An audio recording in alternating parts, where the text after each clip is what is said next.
thanks very much. I spent about an hour picking out every serious poem that I've ever composed on the train. I thought, this is it. It's got to be a very serious event. So this is it.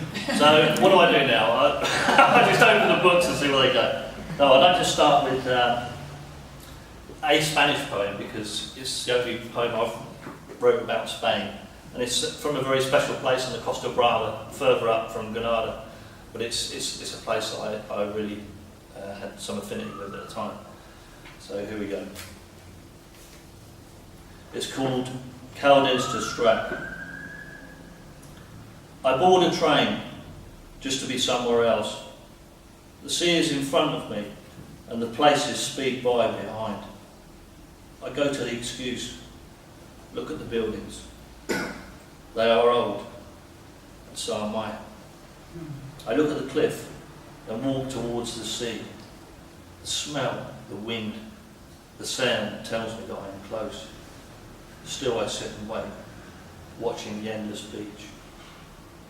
No need to do anything, just sit and wait. A young girl passes and looks at me. She waits for me also, for me to do something for her. But still I wait, looking at the endless beach. The girl eventually goes, and I am alone again with the sea. Thank you very much.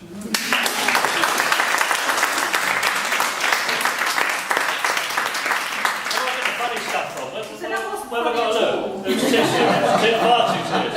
I actually looked on the internet earlier and I found some Lorca poems that kind of intrigued me a little bit. I've got to be honest, I didn't know a lot about Lorca. You know, the poems appeal to me a certain degree. I imagine some people will be dying to get up here and give it their all for Lorca very soon. Am I right? Absolutely. Absolutely. Yeah. So I'm going to do this one, which is called Adam. I hope nobody does it. But it's always interesting to see how two people do the same poem anyway. So this is it. It's called Adam, and here we go.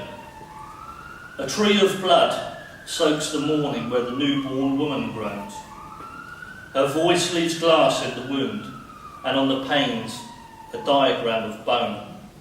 The coming light establishes and wins white limits of a fable that forgets the tumult of veins in flight towards the dim cool of the apple.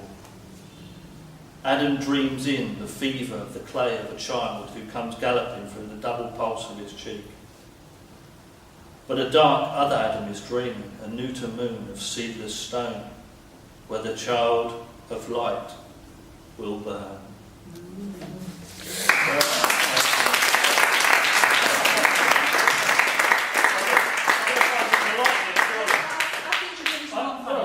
Okay. Just try to find the light.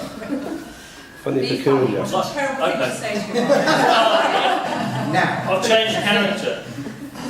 I've definitely changed, I think. There we go. I'll try and find something a little bit more. This is called Richard III.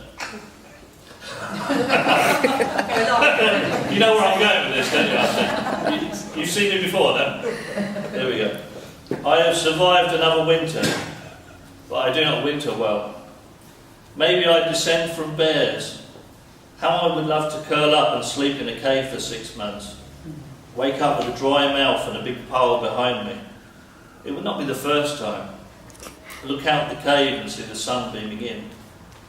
And know that I had slept through all of it. A bit different.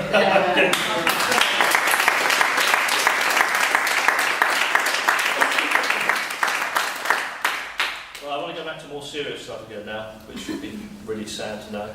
This is called Rhetorical. The love, the loss, the time. Will she come back? Do I want her to come back? The sea, the wind, smiles, laughter, rain, the sun on my face. How many women do I still have to love? How many women will love me?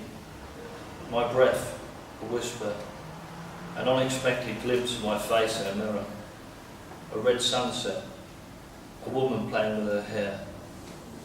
Why do I sleep married to dreams of a different life?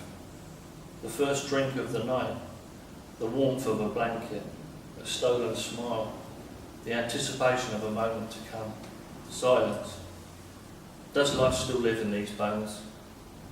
The way a woman's eyes showed me a life of possibilities. The way a woman will lift one leg and gently stroke it against the other. Being wrong, being right, pleasure, pain. Can I keep asking these questions forever? Questions that have no answer. That's rhetorical. Thank you very much.